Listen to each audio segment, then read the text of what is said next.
పిల్లలకు మధ్యాహ్న భోజన పథకం రాష్ట్ర ప్రభుత్వం అందిస్తుంది. ఆ పౌష్టికాహారంలో ఎలాంటి లోపాలు ఉండకుండా చూసే దిశగా ప్రయత్నాలు చేస్తుంది. బడి పిల్లలకు పౌష్టికాహార లోపం కలగకుండా మధ్యాహ్న భోజన పథకాన్ని అమలు చేస్తుంది రాష్ట్ర ప్రభుత్వం. మధ్యాహ్న భోజనానికి సంబంధించి వారికి ఏమన్నా కష్టాలు ఉన్నాయా, ఆ పథకంలో ఏమైనా నిర్వహణలో లోపాలు ఉన్నాయా? మొదటకైతే చూద్దాం, వారి కష్టాలు ఏంటో తెలుసుకుందాం. అమ్మ చెప్పండి, మీ పేరేం పేరు? సార్ నా పేరు జమున, జానకంపేట హై స్కూల్ అండి మాది. ఓకే. ఇక్కడ పోస్తున్నాము. మాకు కాంగ్రెస్ వాళ్ళు మాకు 10,000 ఇస్తామన్నారు జీతం. ఇప్పటివరకు అయితే కాదమ్మా, ఈ స్కూల్లో ఎంతమంది పిల్లలు ఉంటారు, ఎంతమందికి భోజనం రోజువారీగా చేస్తారు, మీకు ఏం కష్టాలు ఉన్నాయి? 184 ఉంటుంది సార్. ఇక్కడ మాకు జీతాలు సరిగా రావట్లేదు సార్. ఇంకొకటి ఎగ్ బిల్లు రావట్లేదు. 3 నెలల నుంచి బిల్లు కూడా రావట్లేదు సార్. మాకు ఇవి పెట్టడానికి మాకు చాలా ఇబ్బంది ఉంది సార్. మేము గోల్డ్ తీసుకొని బ్యాంకులో పెట్టి ఆ డబ్బులు తీసుకొచ్చి అప్పుల పాలైపోతున్నాం సార్. అది ఇక్కడే సార్ అయితే కరెక్ట్గా పెట్టిస్తున్నారు. పిల్లలకి ఖచ్చితంగా పెట్టాలి పిల్లలకి అని చెప్పేసి పెట్టిస్తున్నారు. మేము కూడా పిల్లలకి అన్యాయం చేయాలి, అట్లా పెట్టవద్దు అని మాకు కూడా అనిపించదు. అట్లా చక్కగా ఏ అప్పులైనా కానీ సరే పిల్లలకు చక్కగా పెడుతున్నాం సార్. ఇక మీరు కూడా చూస్తున్నారు కదా ఎట్లా ఉందని. ఇక్కడ మీకు ఎన్ని రోజుల నుంచి బిల్లు రావాలి, నెలకు ఎంత బిల్లు రావాలి? అది నేను కరెక్ట్ లెక్క తీసుకోలేను సార్. నేను బుక్లో ఉంది, సార్ తీసుకొస్తారు కాబట్టి నేను కరెక్ట్ చెప్పలేను. కానీ మాకైతే ఇప్పుడు 4-5 నెలల నుంచి ఎక్స్పీరియన్స్ అయితే అసలు రావట్లేదు. దగ్గర అవుతుంది సార్. మాకు అది కరెక్ట్ నేను లెక్క తీసుకోవాలి, సార్ చూసుకుంటారు కాబట్టి. ఇప్పుడు ఎగ్ బిల్ అయితే 5-6 నెలల నుంచి మాకు ఎగ్ బిల్ రావట్లేదు సార్. మాకు ఈ బిల్లులు అన్నం బిల్లు, పిల్లల బిల్లు అయితే వాళ్ళకి 3 నెలల నుంచి 4 నెలల నుంచి ఆ బిల్లు లేదు. ఇది ఇట్లా ఉంది సార్ కష్టం. ఇంకేంది కట్టెలు ఉంటాయి సార్. 3 వస్తుంది సార్. ఇది సోమవారం 1, శుక్రవారం 1, బుధవారం 1, 3 గుట్ల అండి. అయితే ఎగ్స్ బిల్లు రావట్లేదు, ఖచ్చితంగా పెట్టాలంటున్నారు సార్. కూడా మేము పెట్టలేకపోతున్నాము, కానీ ఖచ్చితంగా గవర్నమెంట్ పెట్టమంటున్నారు, మీరు పెట్టాలని చెప్పేసి సార్ అంటున్నారు. పెడుతున్నాం. ఇక్కడ చూడొచ్చు, ప్రధానంగా మధ్యాహ్న భోజనానికి సంబంధించి క్యూ లైన్ లో పట్టినారు ఉన్నత పాఠశాల విద్యార్థులు. వారికి సంబంధించిన భోజనం ఎలా ఉంది? ముందుగా అయితే వారి భోజనాన్ని అయితే పరిశీలిద్దాం. వారి భోజనానికి సంబంధించి వచ్చి వాళ్ళు క్యూ లైన్ లో పట్టిన పరిస్థితులు నెలకొన్నాయి. నిజామాబాద్ జిల్లాలోని ప్రధానంగా మనం జానకంపేట ఉన్నత పాఠశాలలో ఉన్నాం. ఇక్కడ సుమారుగా 200 మంది ఉన్నత పాఠశాలలో విద్యార్థులు చదువుకుంటారు. వారి మధ్యాహ్న భోజనానికి సంబంధించి బిల్లులు రావడం లేదని చెప్పి ఆవేదన వ్యక్తం చేస్తున్న పరిస్థితి. గత 6 నెలలుగా మాకు గుడ్డు బిల్లు రాలేదు. దాంతోపాటు ఉప్పులు పప్పులు మేము కొనుకొచ్చుకుంటున్నాం. దీన్ని అంతటి కూడా కిరాణా షాపులో కానీ దానికి అంతటికి సంబంధించి ఇతర కూరగాయలు కొనుక్కరావడంలో మా దగ్గర ఉన్న బంగారాన్ని తాకట్టు పెట్టి మేము తెస్తున్న పరిస్థితులు నెలకొన్నాయని చెప్తున్నారు. ప్రధానంగా పాఠశాల ప్రధాన ఉపాధ్యాయులు కూడా ఇక్కడ పిల్లల కోసం సంబంధించి చూస్తున్న పరిస్థితి. ప్రధాన ఉపాధ్యాయులు ప్రతినిత్యము ఆ మధ్యాహ్న భోజనానికి సంబంధించి నిర్వహణ చూసుకుంటారు. ఆ నిర్వహణ చూసుకునే క్రమంలో వారికి ఏమైనా ఇబ్బందులు ఉన్నాయా, మధ్యాహ్న భోజనానికి సంబంధించి పూర్తిగా పిల్లలకి సరైన పౌష్టికాహారం అందిస్తున్నారా లేదా, ప్రధాన ఉపాధ్యాయులతో పాటు ఇతర ఉపాధ్యాయులు కూడా దీన్ని అంతటి కూడా చూస్తున్న పరిస్థితులు ఉన్నాయి. సార్ చెప్పండి, మీ పేరేంటి సార్? నా పేరు మల్లవరపు జోన్స్. నేను ఎలా ఉంది సార్ మీ స్కూల్లో స్ట్రెంత్ ఎంత ఉంటుంది? ఎలా? మా స్కూల్లో 180 మంది ఒరిజినల్గా ఉన్నారు. తర్వాత ఒక 150 ఎగ్జామ్స్ అప్పుడు మొన్ననే 175 దాకా ప్రెజెంట్ అయ్యారు. ఈరోజు 146 ప్రెజెంట్ ఉన్నారు సార్. ఎలా ఉంది సార్ మధ్యాహ్న భోజనం? వారానికి 3 రోజుల గుడ్డు పెట్టాలి, ఇతర పప్పులు ఉప్పులు కూడా అన్ని కూడా వాళ్ళే తెచ్చుకున్నాం. నిర్వహణకు సంబంధించి డబ్బులు రావాలని వాళ్ళు ఆవేదన చెందుతున్నారు. ఏంది సార్ పరిస్థితి? సార్ ఇప్పుడు ప్రభుత్వము గ్రీన్ ఛానల్ కింద డబ్బులు తొందరగానే ఇస్తామన్నారు. ఇప్పుడు దాకా అయితే కొంచెము లేట్ అయినాయి. ఇప్పటి నుంచి తొందరగా ఇస్తామని మనకి ప్రామిస్ చేయడం జరిగింది. తర్వాత మొన్ననే గుడ్డు రేటు పెంచామన్నారు. అది MDM రేట్ పెంచామన్నారు, కానీ ఇంకా అది సర్క్యులర్ రాలేదు. తర్వాత వాళ్ళకి వాస్తవంగా ఏంటంటే వాళ్ళకి ఇప్పుడు 3000 కాడికి శాలరీ ఇస్తారు, దాన్ని రాగి జావా ప్రిపేర్ చేసి కలిపి. కానీ అది కొంచెం తక్కువ అనిపిస్తుంది సార్. ఆ రేటు పెంచితే వాళ్ళకు కూడా కొంచెం న్యాయం జరిగిద్దని ఆశిస్తున్నాం. అయితే నేను వచ్చిన దగ్గర నుంచి ఈ MDMలో మన ఈ ఏజెన్సీ వాళ్ళు ఈ స్కూల్లో అయితే మంచిగానే పెడుతున్నారు. మన DO సార్ కానీ MEOలు కూడా తరచుగా అప్పుడప్పుడు చూసినప్పుడు ఇక్కడే మండల్ లెవెల్లో ప్రోగ్రామ్స్ అయినప్పుడు కూడా వీళ్ళే అరేంజ్ చేయటము. సో వీళ్ళని అప్రిషియేట్ చేయడం జరిగింది. సో వీళ్ళ విషయంలో ఏమిందంటే కొంచెం MDM రేటు పెంచి తర్వాత వాళ్ళ శాలరీస్ కూడా పెంచితే బాగుంటుంది. గుడ్లు కూడా అన్నీ కూడా దేనికి పిల్లలకు మంచిగానే చూసుకుంటారు. అవసరమైతే ఇంకా ఏదన్నా చేయమన్నా కూడా ఏదన్నా సందర్భం వచ్చినప్పుడు స్వీట్గా అవి కూడా చేసి పెడతారు. Thank you. మొత్తానికి చూసుకోవచ్చు, మధ్యాహ్న భోజనానికి సంబంధించి మధ్యాహ్న భోజన నిర్వాహకులకు భోజనం పెట్టడంలో మాకు చాలా ఇబ్బంది. ఎందుకంటే రాష్ట్ర ప్రభుత్వం పౌష్టికాహారం అందించే దిశగా అన్ని ప్రయత్నాలు చేస్తుంది. మధ్యాహ్న భోజనంలో మేము పూర్తి స్థాయిలో ఏదైతే పిల్లలకు సరిపడా పప్పులు ఉప్పులు దాంతోపాటు కూరగాయలు గ్యాస్ సిలిండరు మంచి నూనెలు తీసుకురావడం మాకు సంబంధించిన డబ్బులు పెట్టి తెస్తున్నాం. సకాలంలో రాష్ట్ర ప్రభుత్వం బిల్లులు చెల్లిస్తే మాకు ఎలాంటి ఇబ్బందులు ఉండవు అని చెప్తున్నారు. ప్రధానంగా 6 నెలల నుంచి గుడ్డుకు సంబంధించిన బిల్లులు రాలేదు. మాకు 3,000 రూపాయలే జీతం ఇస్తున్నారు. దానివల్ల కొంచెం ఇబ్బందులు ఎదురవుతున్నాయి.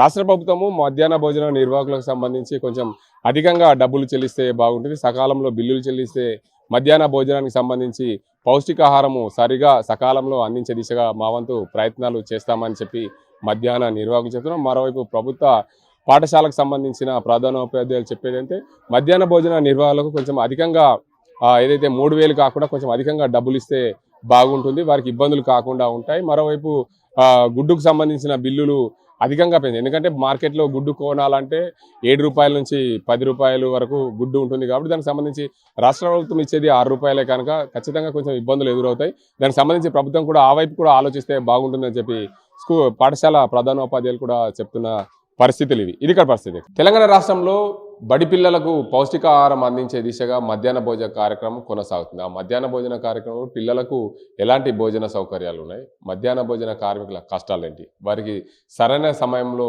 డబ్బులు వస్తున్నాయా లేకుంటే వారు ఎక్కడి నుండి తెచ్చి పెడుతున్నారు, పిల్లలకు వారంలో 3 గుడ్లు పెట్టాలి, ఆ గుడ్లు పెడుతున్నారా, దీనికి సంబంధించి అసలు మధ్యాహ్న భోజన కార్మికులు నిర్వాహకులు ఉన్నారు, వారిని అడుగుదాం. అమ్మ మీ పేరేంటి, ఎన్ని రోజులైంది ఇక్కడ మధ్యాహ్న భోజనం చేయబట్టి? మేము 4-5 సంవత్సరాలు అవుతుంది సార్. ఏం చేస్తారు, ఏం అడుగుతున్నారు? కూర బెండకాయలు పప్పు ఇవన్నీ వండినాం సార్.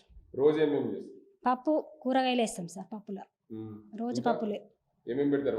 వారంలో 3 సార్లు గుడ్లు సార్, పప్పులు అంతే. గుడ్లు ఎక్కడి నుంచి తెస్తారు? దుకాణం నుంచి సార్, ఉద్దర ఖాతా పెట్టి తెస్తాం మేము. ఖాతా అంటే అది డబ్బులు వచ్చినప్పుడు ఇస్తాము, కిరాణా షాప్లో ఉద్దర తీసుకుంటాం అంతే. ఇప్పుడు అవి వచ్చినప్పుడు కట్టాలి. ఇప్పుడు వాళ్ళు కూడా ఆగుతలేరు సార్. ఇప్పుడు 4 నెలలు అవుతుంది సార్ డబ్బులు, 4 months అసలు డబ్బులు వస్తలేవు. మీకు నెలవారికి ఎంత ఖర్చు వస్తుంది? నెలవారికి అంటే నెల 1000 రూపాయల దాకా ఖర్చు వస్తుంది సార్.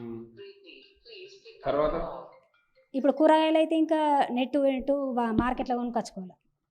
మొత్తం అంగడికి 500-600 అవుతాయి సార్. ప్రతి అంగడి 600 అవి అవుతాయి. ఇప్పుడు గుడ్లు నెట్టు పప్పులు కూరగాయలు నూనెలు. గుడ్లు సార్ 7 రూపాయలకు ఒకటి ఇస్తున్నారు మాకు. 6 రూపాయలు వస్తుంది సార్.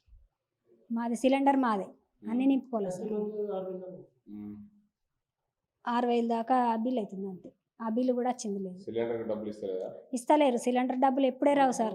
మేమే చేతి నుంచి నింపుకోవాలి సిలిండర్ కూడా. ఇక్కడ మధ్యాహ్న భోజన నిర్వాహకులకు సంబంధించిన హెల్పర్ ఉన్నారు, వారిని అడదాం. చెప్పండి, నువ్వు ఇక్కడ మధ్యాహ్న భోజనానికి సంబంధించి ఎన్ని రోజుల నుంచి పనిచేస్తున్నావు? 6 సంవత్సరాల నుంచి చేస్తుంది సార్. అంటే ప్రతి నెల నీకు జీతం ఎంత ఇస్తుంది? ప్రతి నెల సార్ 3,000 అంటారు, ఒక 2,000 పడితే అంటారు, 1,000 పడితే అంటారు. కానీ 1,000 పడుతుంది సార్, 2,000 పడతలేవు. 3,000 కన్ఫామ్ లేదు. అది ఎవరికైనా అడిగితే కూడా పడుతున్న చూసుకుంటారు, అకౌంట్లో పడ్డే లేదు సార్. అవి ఇక్కడ సుమారు 36 మంది పిల్లలు ఉన్నారు కదా. అవును. పిల్లలు రోజువారీ ఎంత వస్తారు? 30 వస్తారు సార్. 30 లోపు, 30 ప్లస్ అంటే 1-2 వస్తారు. కానీ సార్ ఇప్పుడు మాకు మంత్లీ అంటే 6,000 దాకా ఖర్చు ఉంటుంది సార్. సిలిండర్ కానీ పప్పులు కానీ నూనె కానీ పప్పు మొత్తం మా ఖర్చు. 4 months అవుతుంది సార్ బిల్ రాక. 4 months నుంచి అంటే ఇప్పుడు ఫైనాన్స్ అవి తెచ్చుకోవడం అవుతుంది సార్. ఇప్పుడు బోనస్ ఫైనాన్స్లో ఆల్రెడీ బాకీ ఉన్నాయి, నడుపుతా ఉన్న వ్యవస్థ అంతే. నెలకు ఎన్ని డబ్బులు రావాలి మీకు? నెలకు మాకు డబ్బులు రావాలంటే సార్ ఇప్పుడు ఇద్దరు ఉంటాం కాబట్టి మంచిగా ఒక 6,000 వచ్చినా కానీ పర్వాలేదు సార్ మాకు. అంటే పెట్టుబడి గవర్నమెంట్ పెట్టుకుంటే, మేము పెట్టుకుంటే సార్ అక్కడికక్కడికి అయిపోతుంది 6,000 కూడా. మా ఈ చేతి నుంచి పడుతున్నాయి సార్, చెప్పుకుంటే పెద్ద ఇది కాదు దీంట్లో. మరి ఎందుకు చేస్తారు? ఏదో కొద్దిగా పర్మనెంట్ అయితే అంటా ఉన్నారు, చేస్తూ ఉన్నాం అంతే. వెళ్ళిపోయారు వేరే వాళ్ళు ఫస్ట్లో. ఇప్పుడు మేము 6 months అవుతుంది, వాళ్ళ 6 years అవుతుంది చేయబట్టి. గుడ్లకు డబ్బులు ఇస్తారు గవర్నమెంట్? గుడ్లకు సార్ అవి 4 months దాకా రాని రావు సార్. మేము ఇప్పుడు 6 rupees కాడికి అయితే మేము తీసుకురావాలి. 7 rupees చెప్తారు, మేము కీస్ తీసుకుంటే 30 తీసుకుంటే 6 rupees కాడికి ఇస్తారు. గవర్నమెంట్ 6 ఇచ్చిన తర్వాత సిలిండర్ గ్యాస్ మా సొంతమే ఓన్గా, దాంట్లో ఏం మిగులుతుంది సార్? ఎక్స్ట్రా రూపాయి మాది పోతుంది సార్ గుడ్డు పెట్టిన రోజు. గుడ్డు వారం ప్రతి వారం ఎక్స్ట్రా రూపాయి మాదే పడుతుంది పిల్లలకు. అంటే మనకు మంత్లో వారంలో 3 సార్లు సార్, మంత్లో 6-5 సార్లు, 5-6 సార్. ఖచ్చితంగా వారంలో 3 సార్లు? ఖచ్చితంగా వారంలో 3 సార్లు. ఏ రోజు? సోమ, బుధ, శుక్ర, మిగతా రాజావ మళ్ళీ రాజా ఒకటి గవర్నమెంట్ పంపిస్తుంది సార్, మిగతాది రైస్ ఒకటి. ప్రతి కూరగాయలు కానీ పప్పులు కానీ ఉప్పులు మొత్తం అయ్యాయి సార్ సొంతం ఫోన్గా. ఇక్కడ నుంచి తిరిగి వంట చేసి పెట్టాలి, ఏదైనా ఎమర్జెన్సీ పని వస్తే కూడా వంట చేసి వెళ్ళాలి. ఇది మంచి చెడు ఉన్నా కానీ చేసి వెళ్ళాలి కంపల్సరీ. అయితే ఈ మధ్యాహ్న భోజనం సంబంధించి బియ్యం బాగా వస్తున్నాయి. బియ్యం సార్ పురుగులు ఉంటాయి చెరగాల కంపల్సరీ బాగా వెళ్తాయి సార్ దాంట్లో. మొన్నటిదాకా పురుగుల భోజనం కూడా పెట్టారు కదా. లేదు సార్ చెరిగి పెడతాం, దాంట్లో మిస్టేక్ చెప్పలేం, కానీ చెరిగి పెడతాం సార్. ఇప్పుడు అక్కడ నూకినాం సార్ మేము, ఇలా ఉన్నాయి ఇప్పుడు సన్నగా ఉన్నాయి, దాంట్లో ఏదైనా పౌడర్ కలిపితే కానీ కొద్దిగా కావు. అక్కడ నుంచి వస్తున్నాయి సార్, అట్లా దాన్ని ఏం చేయలేం. మేము చెరుగుతాం, చెరిగేగాడికి చెరుగుతాం ఇక, కానీ మిగతా ఎప్పుడన్నా సన్నబి సార్, సన్నబి. అవును సార్ వస్తుంది. మధ్యాహ్న భోజనానికి సంబంధించి చూసుకుంటే నిజామాబాద్ జిల్లాలో మధ్యాహ్న భోజనానికి నిర్వాహకులకు సంబంధించి డబ్బులు ప్రభుత్వం సరైన సమయంలో డబ్బులు చెల్లించడం లేదు. మా మధ్యాహ్న భోజన నిర్వాహకులకు అప్పుల పాలవుతున్నామని చెప్పి మధ్యాహ్న భోజన నిర్వాహకులు చెప్తున్న పరిస్థితి. రాష్ట్ర ప్రభుత్వం సకాలంలో సన్నబియ్యం అయితే బడి పిల్లలకు అందిస్తుంది, కానీ సన్నబియ్యంలో అన్ని పురుగులు వస్తున్నాయి. దానికోసం తీయాలంటే ఒక గంట సమయం పడుతుంది. ఎక్కడెక్కడ తప్పిపోతే పురుగులన్నం పెట్టేదని మా పైన అపోహలు వేస్తున్నారు ఈ ఉపాధ్యాయులు. దీనికి అందరికి సంబంధించి రాష్ట్ర ప్రభుత్వము సకాలంలో సన్నబియ్యం పంపించినప్పుడు దానికి సంబంధించిన జాగ్రత్తలు తీసుకొని ఇక్కడికి పంపిస్తే బాగుంటుందని చెప్తున్నారు. మరోవైపు మధ్యాహ్న భోజన నిర్వహణకున్న కష్టాలు, సిలిండర్ మాదే, అన్నీ మావే, మేము తెచ్చేసరికి మాకు అప్పుల పాలవుతున్నాం, ప్రభుత్వం నుండి 4 నెలలకోసారి డబ్బులు వస్తున్నాయని చెప్పి వాపోతున్న పరిస్థితి నెలకొంది. ఇది ఇక్కడ మధ్యాహ్న భోజనానికి సంబంధించి ఉపాధ్యాయులు, ప్రధానోపాధ్యాయులు ఎలాంటి బియ్యాన్ని అందిస్తున్నారు నిర్వాహకులు, వాళ్ళకున్న కష్టాలు ఏంటి, ఎంతమంది విద్యార్థులు ఈ పాఠశాలలో చదువుతున్నారు. మనం మంగళపాడు ప్రాథమికోన్నత పాఠశాలలో ఉన్నాం. ఇక్కడ సంబంధించి విద్యార్థులు ఎంతమంది ఉంటారు, ఉపాధ్యాయులు ఎంతమంది ఉంటారు, ప్రధానోపాధ్యాయులు ఎంతమంది, వీరికి అందరికి సంబంధించిన మధ్యాహ్న భోజనానికి సంబంధించిన ఎన్ని కిలోల బియ్యాన్ని రోజువారీగా వారికి అందజేస్తారనే అంశానికి సంబంధించి ప్రధానోపాధ్యాయులు ఉన్నారు. వారు మేడం మీ పేరేంటి? నా పేరు ఎస్ వరలక్ష్మి అండి. నేను ఇక్కడ ఇన్ఛార్జ్ హెచ్ఎంగా చేస్తున్నాను. మా స్కూల్లో మొత్తం 36 విద్యార్థులు ఉన్నారు. ఈరోజు మనకి 30 మంది వచ్చిండ్రు. 30 మంది కాబట్టి మనకి ఒక్కొక్కరికి 100 గ్రామ్స్ చొప్పున 3 కిలోలు రైస్ ఇచ్చినాము. అయితే రైస్ మనకి పైనుంచి సప్లై అవుతాయి, వాటిని ఒకసారి మేము ఖచ్చితంగా చెరిగిపిచ్చేసి వండిపిస్తాము. నెక్స్ట్ మేడం, అయితే మీరు రైస్ తెప్పిస్తామంటున్నారు, అందులో పురుగులు వస్తున్నాయని చెప్తున్నారు. పురుగుల అన్నం ఒక్కోసారి చెరిగేటప్పుడు పురుగులు కూడా ఒక్కోసారి భోజనంలో వస్తున్న పరిస్థితి వాళ్ళు చెప్తున్నారు, వాళ్ళు చెప్పే పరిస్థితి అది పురుగుల బియ్యం వస్తున్నాయి. లేదండి, ఇప్పటివరకు అయితే రాలేదు. మేము వచ్చినాకైతే ఈ మధ్యలో అయితే పురుగుల బియ్యం ఎప్పుడు రాలేదు. అవి మన దగ్గర కొంచెం మిగిలిపోయిన లాస్ట్ మూమెంట్లో ఏమైనా ఉన్నా మేము ఖచ్చితంగా చెరిగిపిస్తాం, అదంతా. కానీ అంటే మొన్న వర్షం చేయబట్టి కొంచెం అక్కడక్కడ అట్లా అనిపించినాయి, కానీ పురుగులు ఎప్పుడు రావట్లేదు. మనకు మంచి బియ్యమే వస్తాయి ఇప్పుడు కూడా.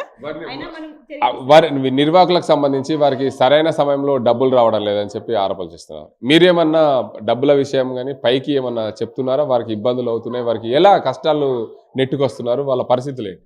మేము ఖచ్చితంగా మీటింగ్స్ ఉన్నప్పుడు వాళ్ళకు ఇన్ఫామ్ చేస్తాము. వాళ్ళకి తొందరగా అమౌంట్ ఇప్పిస్తే మేము కూడా కొంచెం గట్టిగా వాళ్ళకి చెప్పగలుగుతామని చెప్పేసి. అమౌంట్ రాకపోతే వాళ్ళకు కూడా రెగ్యులర్గా వస్తువులు తెచ్చుకొని, సామాగ్రి తెచ్చుకొని, ఎగ్స్ తీసుకొచ్చి పెట్టమంటే వాళ్ళకు కూడా ఇబ్బంది పడుతున్నారు.